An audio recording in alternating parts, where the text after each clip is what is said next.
Hello friends and welcome to King's Crux, and this is the Bridge series where I teach basic sciences, anatomy, physiology and biochemistry and connect them with the relevant clinical or applied aspects for easy learning and understanding.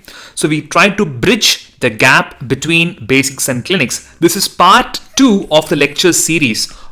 Part 1, we discussed about brief embryology, anatomy, physiology and biochemistry. The link for the video will be in the description box below. In this part 2, we discuss about the cataractogenesis, or how and why cataracts are being formed. We also look at the pathology or the morphology of cataracts as well. Now let us define cataract. The word cataract means waterfall. It is nothing but the opacity or a loss of clarity or loss of transparency of any part of the lens. It can be the capsule, it can be the cortex, or it can be the central nucleus. No matter which part of the lens is affected, we give the name as cataract. It is the most common cause of blindness worldwide. That is the reason why we are so very particular about learning cataracts today. Let us understand the different etiologies for cataract. First and foremost is going to be the embryological insult. Any congenital abnormality, any congenital disaster to the lens, to the growing lens, can lead on to cataract later. So it can be an infection, most commonly the torch infections, the toxoplasma, rubella, cytomegalovirus, herpes viruses, so on and so forth. Any metal infections can again lead on to a congenital or a developmental cataract. Drugs, again, intake of drugs by the mother can again lead on to embryological insult to the growing lens. Third is going to be genetic mutations. So no matter what the causes, sometimes the growing child can have cataracts as well. That's the first thing. Second is going to be the more common. I won't say it's a pathology, but rather it's a physiological age-related changes in the lens, which is eventually going to lead on to a cataract, what we call senile, immature or mature cataract accordingly. The third is going to be any loss of biochemical balance. In last lecture, we discussed about the importance of glucose.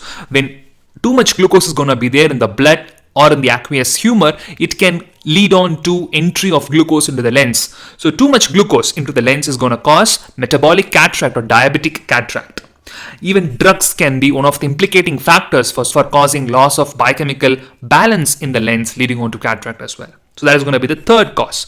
The fourth is going to be any inflicting trauma, both blunt or a penetrating trauma. Not just that, trauma in the form of radiations, chemical injuries, all these factors can lead on to a localized or a diffuse injury of the lens, leading on to cataract as well. Lastly is going to be the secondary or complicated cataracts, where any specific ocular pathologies leading on to the adjacent, the neighboring lens to get cataractus.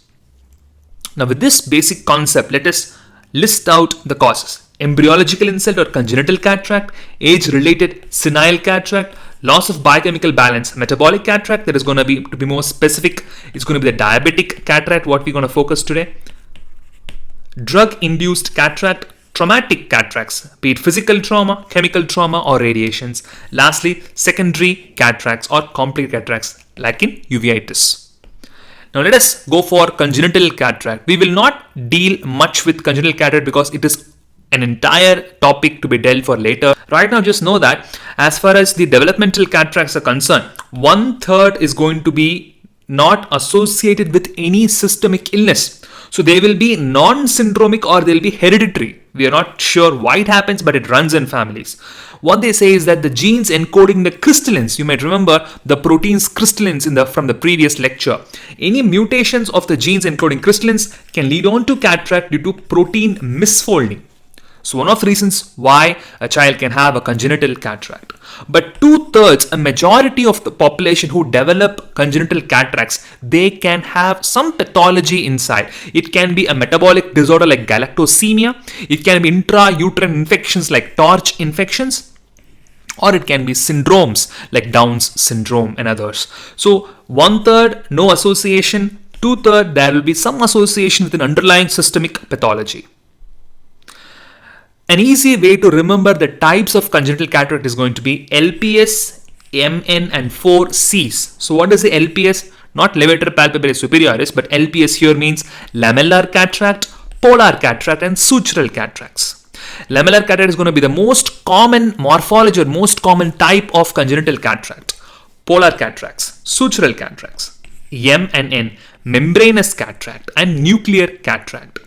The 4 C's, please remember: coronary cataract, cerulean cataract or blue dot cataract, capsular cataract, complete or total cataract. Of these things, the more important ones are lamellar cataract and this complete or total cataract. So lamellar cataract, like I just mentioned, is going to be the most common type of congenital cataract, where the entire nucleus gets opacified but the central zone is clear. Okay, and it is characterized by these horseshoe shaped opacities, what we call as riders. They look like horseshoe, like this. Now these opacities are called as riders.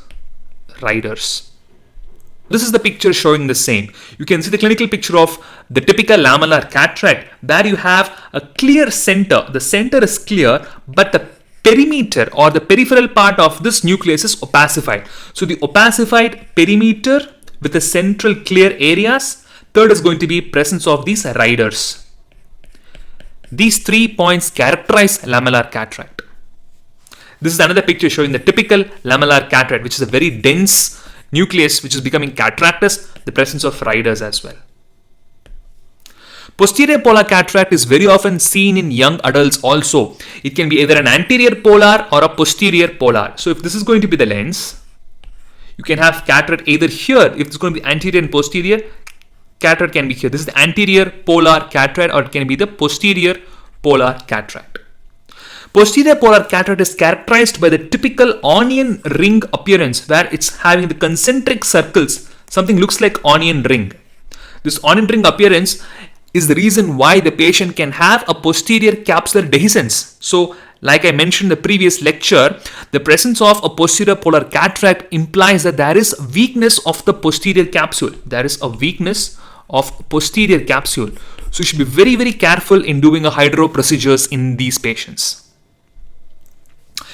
Sutures, you might remember again from the first lecture, sutures will be formed when secondary lens fibers are going to meet anteriorly and posteriorly. The anterior suture is erect Y, the posterior limb is going to be an inverted Y. When these sutures are going to become cataractous, this is what you call sutural cataract. You can see the anterior Y, you can see the posterior Y here as well. The more important one is going to be the total or white cataract, where there is a complete opacity of the lens, something similar to a mature cataract. And this is going to give a white reflex. It's going to give a white reflex. This white reflex on the pupil is called as leukocoria. Leukocoria. So leuko means white. Leuko means white. Coria means pupil. Coria means pupil. So it's a white pupil.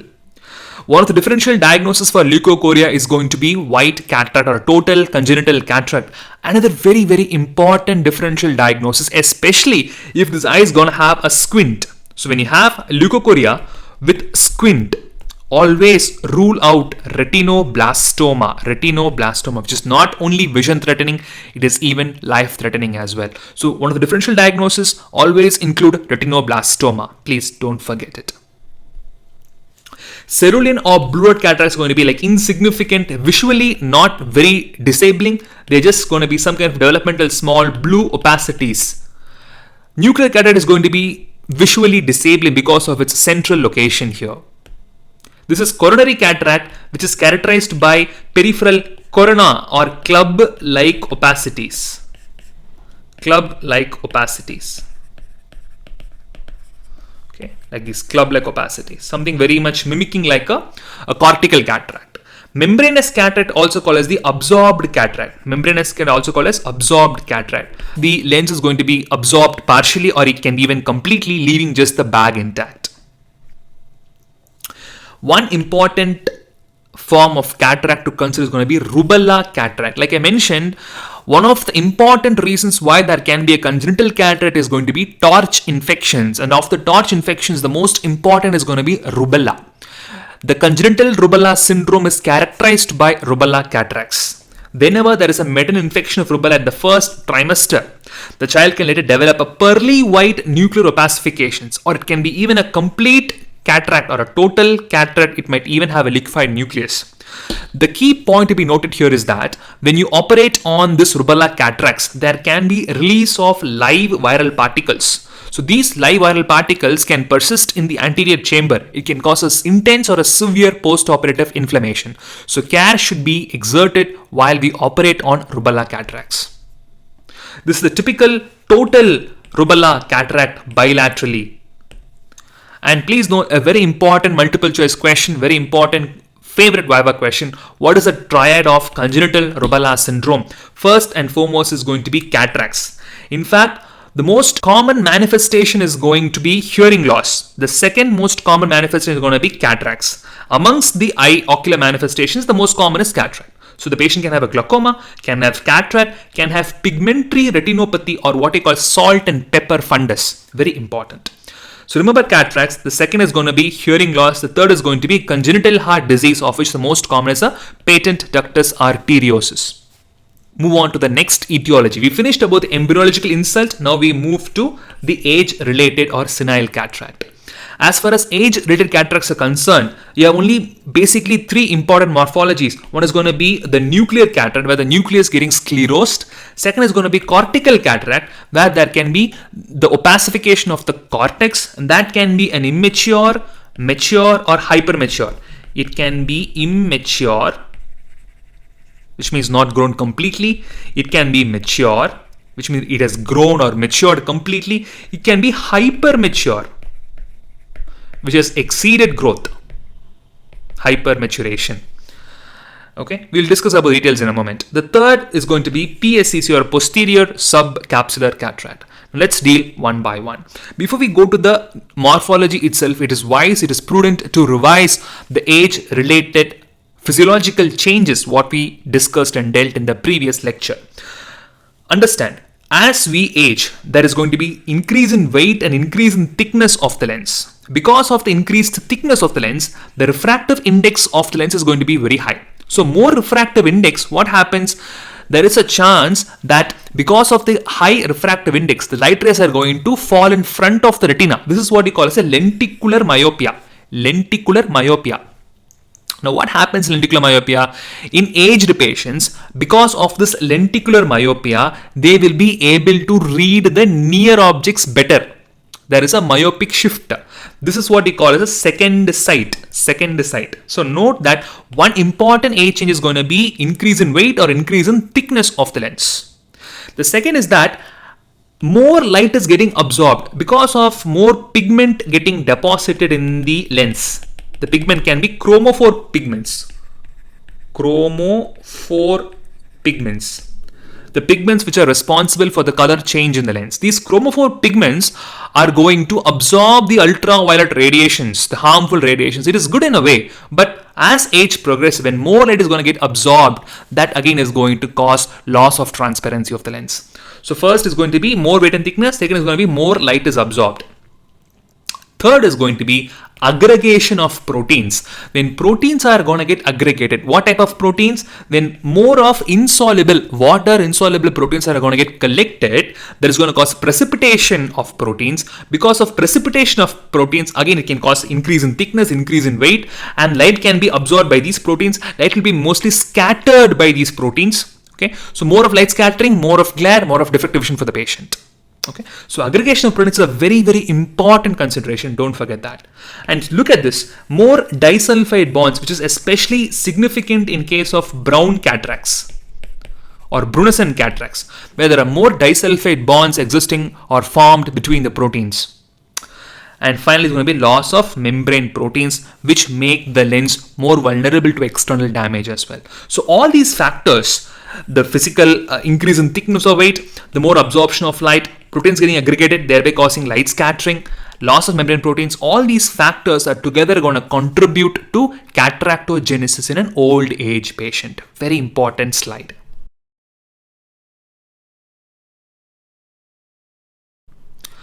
Now talking about nuclear cataract, what happens here?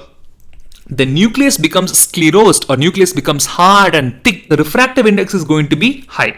When refractive index of the nucleus is going to be high, when compared to the cortex, what happens? There is a difference in the refractive indices. And this difference is what is going to cause uniocular diplopia in early cataract especially. You might see many patients with an incipient or an early cataract, early lens changes or early nuclear sclerosis, because of the difference in the refractive indices, the patient can have slightly double vision like complaint. You should be very clear, it is not a binocular diplopia, it is a uniocular diplopia, which will be abolished when closing the affected eye. Okay, so only with one eye the patient will experience diplopia, versus binocular diplopia is different. Binocular diplopia is going to happen when the patient is going to use two eyes to see. Uniocular diplopia is going to happen when the patient uses only the affected eye to see. So what is uniocular diplopia? Which means the patient is going to have a double vision when he is using the eye which is affected. For example, if there's going to be a right eye early cataract, the patient can have a double vision, but not with the left eye. Okay. So contrasting to binocular diplopia, which happens in nerve palsies. So just know that the patient can have a uniocular diplopia. Second is going to be, like I mentioned in the previous slide, because of increase in refractive index, the light rays can fall before the retina, leading on to lenticular myopia or second sight. So the patient feels happy. In fact, the patient says that he can see near objects better when compared to the distant objects. The nuclear sclerosis is basically graded depending upon the color of the nucleus. If it is going to be gray or pale yellow, it is nuclear sclerosis 1. Yellow, NS2. Amber, NS3. Brown is NS4. Please don't forget this. This is what we commonly follow in clinical practice, at least in India. So this is NS1, which is a kind of like a dull yellow or a gray color. It's a gray or a dull yellow. NS2, this is NS2, which has a very clear yellow, kind of like a clear yellow. NS3 is going to have an amber color, amber, and NS4 is going to be brown. Some textbooks use NS5 also, which indicates black cataract, or cataracta nigra.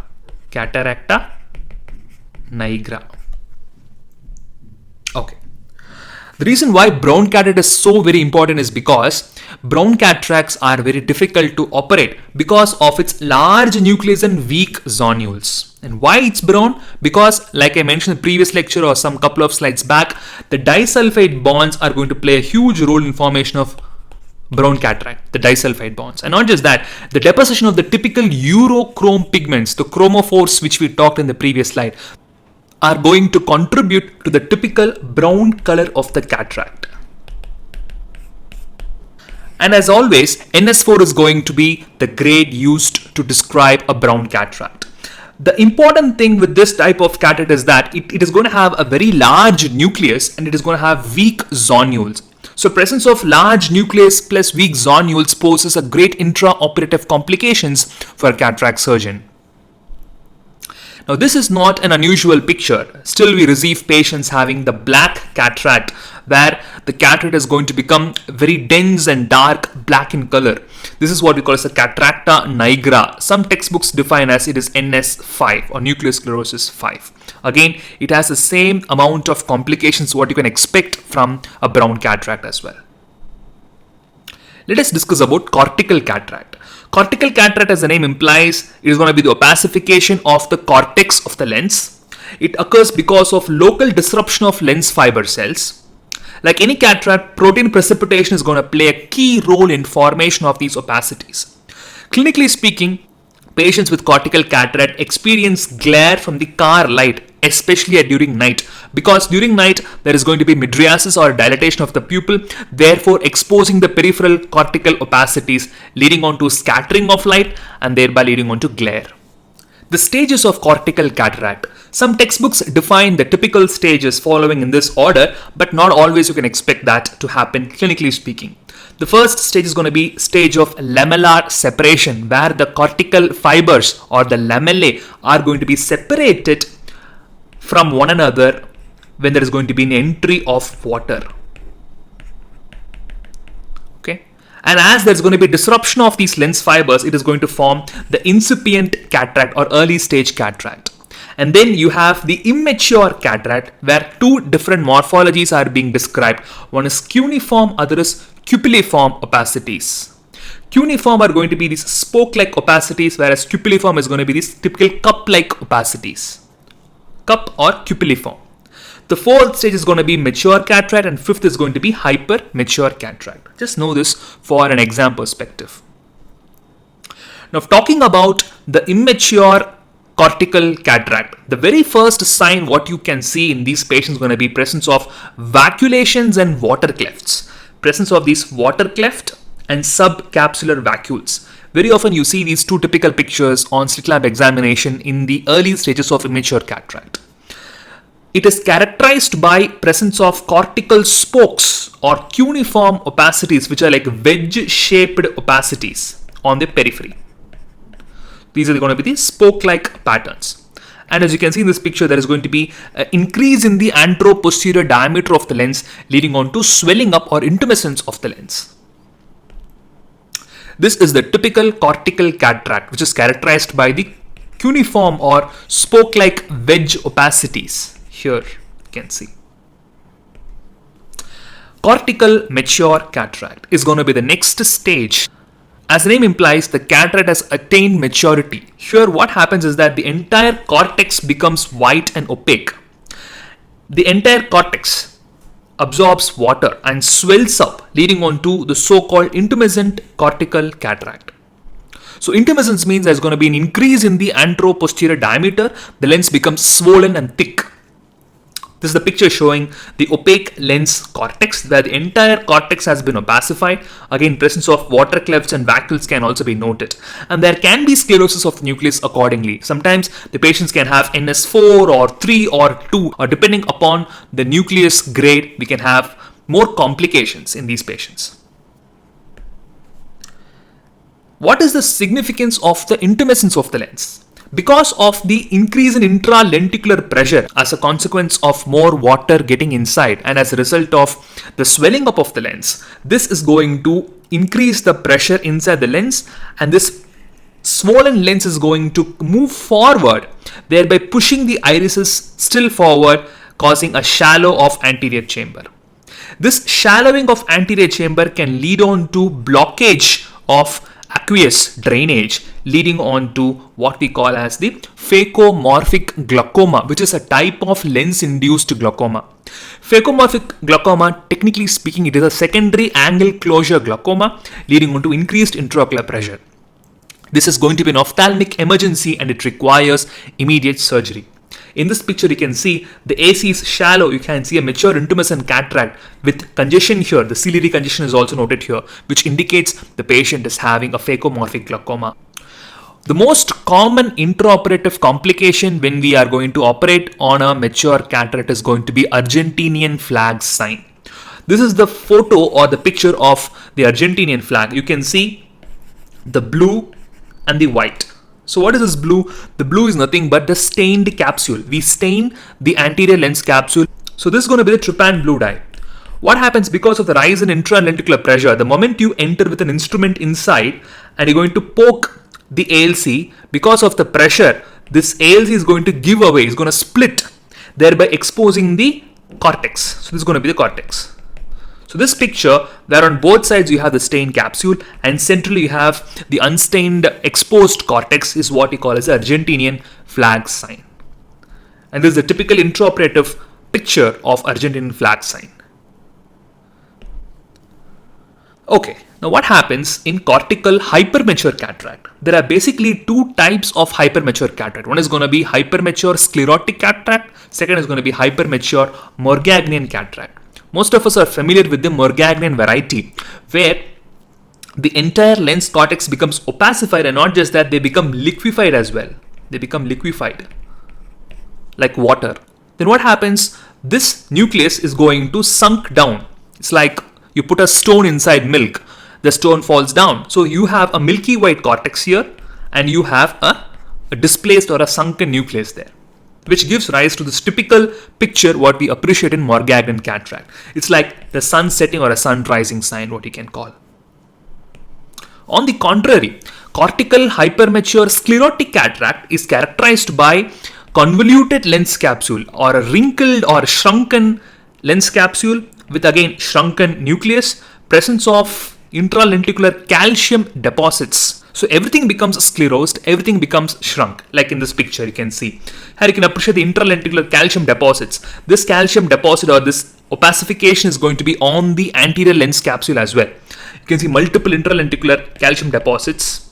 You can see the shrunken or displaced sclerotic nucleus. So moving on to posterior subcapsular cataract. Very often we see this type of cataract in younger patients at the visual axis. The most common clinical feature or most common symptom experienced by the patient is going to be glare. Because of their axial position, which means they'll be directly present on the visual axis. This is anterior lens capsule, this is going to be the posterior capsule. So here is going to be the opacities. So as light enters, there's going to be scattering of the light leading on to significant glare or photophobia. The most important clinical feature with regards to PSCC is that it can occur because of complications such as trauma, inflammation, and steroid use. So always ask for this history of trauma or any intraocular inflammation like uveitis and potential chronic steroid usage. All these things can cause PSCC or posterior subcapsular cataract. This is the picture typically showing the posterior subcapsular deposits, which are like granular opacities or plaques. What the name given as the typical breadcrumb or polychromatic luster of the posterior subcapsular area. You can see this is a typical posterior subcapsular cataract. So what is the pathogenesis of posterior subcapsular cataract? Like I mentioned in the previous lecture, it is important to note that the posterior migration of the lens epithelial cells from the equator all the way to the visual axis on the posterior subcapsule is going to be the reason why you have PSCC. So to recollect, this is going to be the lens, and here you have the germinative zone cells. These germinative zone cells are going to come all the way to the equator and then to the bow region where they stop and they differentiate into the lens fibers. Sometimes these fibers are going to go all the way up to the center of the visual axis on the posterior capsule, leading on to the formation of PSCC or posterior subcapsular cataract. These aberrant, enlarged or swollen cells on this PSC area is going to be called as Weddell cells or bladder cells. As you can see, the typical enlarged bladder cells here. Very important point to remember. Now we have finished the different morphologies of cataract in age-related changes. The nuclear cataract and the cortical cataract. Now let us see how do we grade these cataracts. The most common grading what we use is NS grading or nuclear sclerosis grading, NS 1, 2, 3, 4 or even 5. And along that we also mention if there's any cortical cataract is there, plus or minus PSCC is there or not. It's a very simple grading system. But what we commonly follow in research purposes and worldwide is going to be the LOX3 grading, which we will see in a moment. The other gradings are Oxford grading, Pentacam classification is also there, Japanese grading, Wilmer's, Wisconsin's and WHO's classification are also available. The discussion of these grades are going to be beyond the scope of our lecture. So if you guys want, you can go back and read the grading from articles. Now let's talk about the LOX3 or lens opacities classification system, which discusses about the nuclear color and nuclear opalescence as NC, NO, cortical and PSCC. So each one are being graded into 5 grades. From NO1 to NO5, NC1 to NC5. Similarly, C1 to C5, P1 to P5. This is going to be the lens opacities classification system's photographic classification. This is the actual picture based on which we grade the cataracts what we see in our patients. So this is going to be the nuclear color and opalescence, cortical and the posterior subcapsular opacities. So far, we have discussed about the embryological insult and the age-related changes. That means we have finished the congenital cataract and the senile cataract. Now let's move on to the loss of biochemical balance, that is the more important metabolic cataract, drug-induced cataracts. We'll discuss about the traumatic later, then the secondary cataracts. We'll quickly finish off the drug-induced cataract. Like I mentioned in the previous slides, Posterior subcapsular cataract, whenever you see in a young patient, always ask for the history of corticosteroids intake, be it orally or be it topically. Corticosteroids, any form, can lead on to PSCC. Another one important feature is when a patient is going to take this antipsychotic drug like phenothiazines or chlorpromazine, the patient can have an axial anterior subcapsular cataract. Some of the drugs which can cause cataracts are miotics, amiodarone, even statins. So this is the picture showing the typical anterior subcapsular opacities in a patient who is taking phenothiazines. Moving on to metabolic cataracts. In metabolic cataract, our focus will be on the typical snowflake cataract what we see in diabetic or a sugar cataract. Diabetes mellitus, you can experience two types of cataract. One is going to be a pre-senile cataract.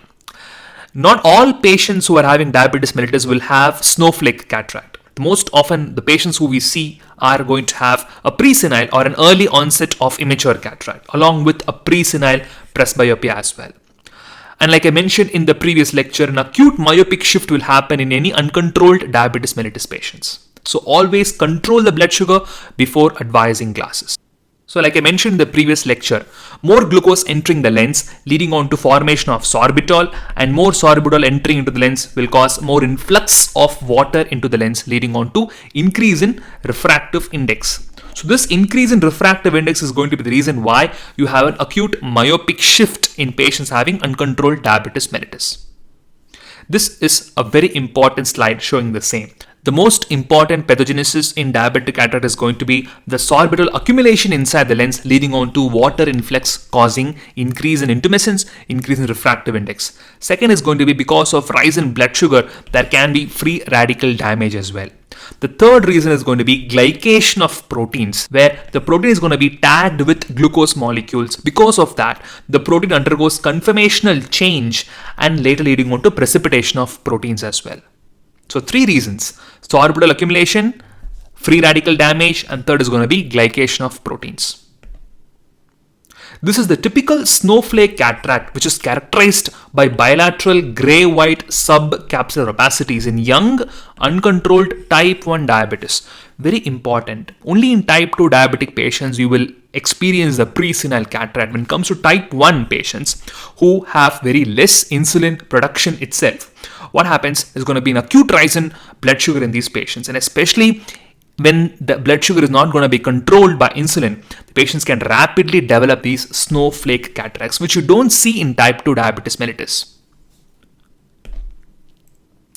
Galactosemia is an autosomal recessive condition which is characterized by the pathology where the galactose is not being converted to glucose, so it's going to be shifted to formation of dulcitol or galactitol, which is the sugar alcohol of galactose. Because of galactitol accumulation, there's going to be an osmotic influx of water, very much similar to sorbitol. Like how sorbitol gets into the lens, drawing water alongside, this dulcitol is going to accumulate inside the lens, drawing inside water. The key points to be noted are, there are going to be three enzymes which are deficient when it comes to galactosemia, of which the most important is going to be the GAL1 put or galactose 1 phosphate uridyl transferase, which is the most common enzyme deficient and it's the most severe form of galactosemia, what we call as classic galactosemia. The other enzymes are galactokinase and uridine diphosphate galactose 4 epimerase. Just know these two. The typical or characteristic cataract appearance in galactosemia is going to be the oil droplet cataract, where there's going to be an opacification of the nucleus with deep cortex on retroillumination.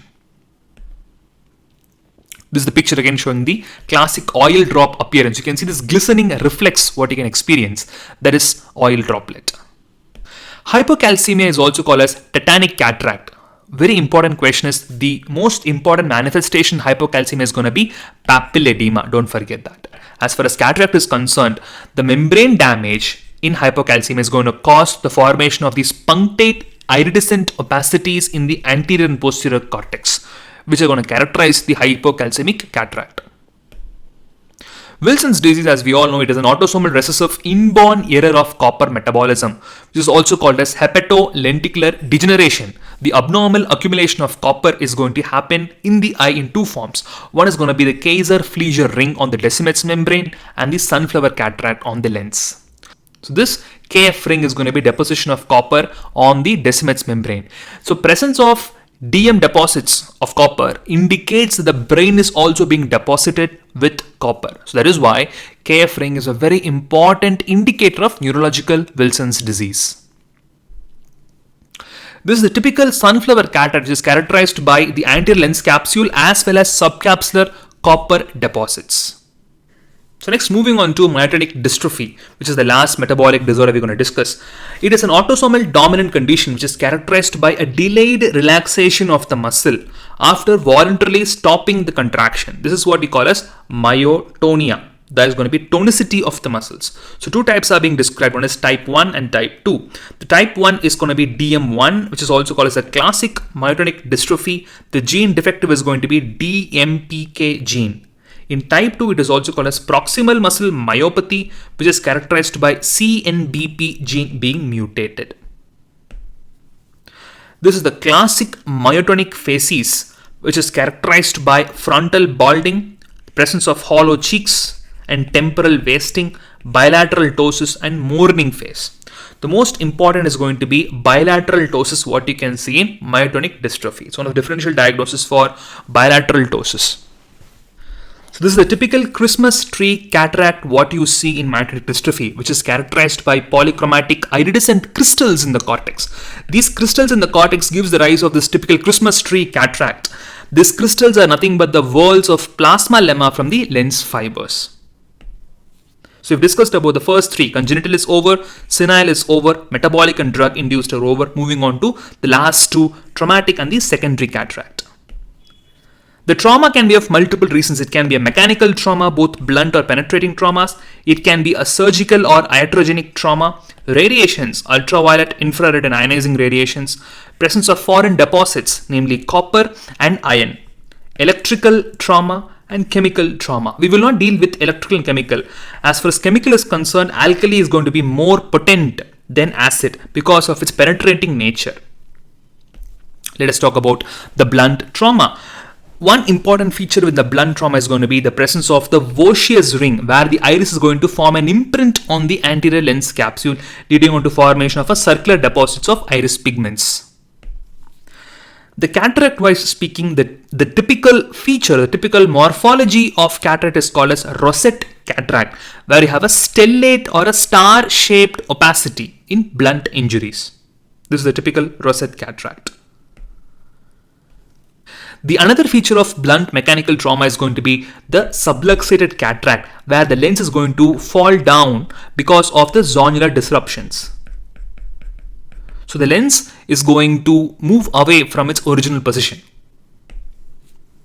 As far as a penetrating mechanical trauma is concerned, we should always understand this. Look for any corneal entry wound, an exit wound, and the associated lens entry wound. So you should always, on slit lamp, look for these three features. And always look for any presence of intralenticular foreign body as well. When you see these features, always look for intraocular foreign body. So this is the picture showing the same. You can see a localized disruption of the ALC. The localized disruption of ALC indicates there is a focal cortical cataract from a small perforating injury. Moving on to iatrogenic or surgeon-induced. The most important causes are post-vitrectomy or post-pars plana vitrectomy can cause nuclear sclerosis because of high oxygen tension, a very important underrated cause. Intravitreal injection can lead on to inadvertent lens touch, leading on to a local trauma and a lens opacification. Iatrogenic causes for cataract also include trabeculectomy, PKP or penetrating keratoplasty, and even DSEK is also being implicated, or Descemet stripping endothelial keratoplasty. But the more important one will be the nuclear sclerosis, which we see after pars plana vitrectomy. This is going to be the nuclear sclerosis what we see. The intravitreal injection can lead on to inadvertent lens touch. As you can see in this picture, there is a focal opacity of the posterior capsule. This is why it is important to note the right distance where you have to inject the intravitreal injection. So the distance from the limbus is going to be of ultimate importance. So as far as aphakics are concerned, 3 mm is going to be the distance from the limbus. Pseudophakics 3.5. For phakics it is 4 mm. So 4 mm should be the distance from the limbus to the point of injection. As far as radiations are concerned, you have ionizing radiations, namely X-rays and CT, the infrared radiations, which are going to cause the heat, and the UV is going to cause cortical cataract. So more important, it will be the infrared radiations. Why? Because the heat is going to cause exfoliation or peeling up of the lens capsule, what you call as the true exfoliation. So this true exfoliation along with cortical opacities is what we call as the glass blower's cataract, which happens in patients who are glass blowers, who work in high temperature conditions. Contrary to true exfoliation is going to be the pseudo exfoliation, which we commonly see more often in old age patients, where there's going to be amorphous deposits on the ALC or anterior lens capsule, on the zonules, on the back of cornea as well. So this is the typical target sign. It's called target sign. Target sign, what you see in patients having PXF, where there's a PXF deposits on the central disc, then you have a surrounding clear zone, and then you have a surrounding PXF deposits, forming like a target. Foreign deposits or metallosis. Two things we'll consider here. One is going to be the iron deposits, second is going to be copper deposits. This is the iron deposits or siderosis, where there are going to be rusty brown deposits on the lens. Chalcosis, where you have copper deposits forming the typical sunflower cataract, what we saw in Wilson's disease, where you have this petal-shaped copper deposits forming yellow-brown pigments. Let us end with the secondary cataract or complicated cataract. Secondary cataract occurs because of any primary ocular disease. The most common causes are uveitis, high myopia, angle closure glaucoma, and fundus dystrophies like retinitis pigmentosa. The most common cause is going to be uveitis. Any patient with chronic uveitis always look for posterior subcapsular cataract, which can occur because of the uveitis pathology itself or can happen because of chronic steroid usage. This is a typical uveitic cataract, what you can see, characterized by posterior synechiae, where the iris is going to form adherence on the anterior lens capsule.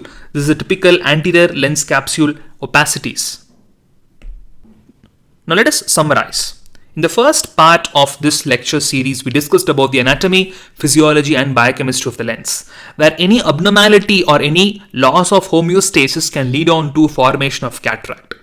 And the cataract can be again congenital, age-related, metabolic, traumatic, and secondary as well. No matter what the cause is, cataract requires surgery, and surgery is the only option to prevent the needless blindness or the treatable blindness. So thank you so much for the listening. In the next bridge series, we will look at the anatomy of angle of anterior chamber. Thank you so much. Cheers. Bye-bye.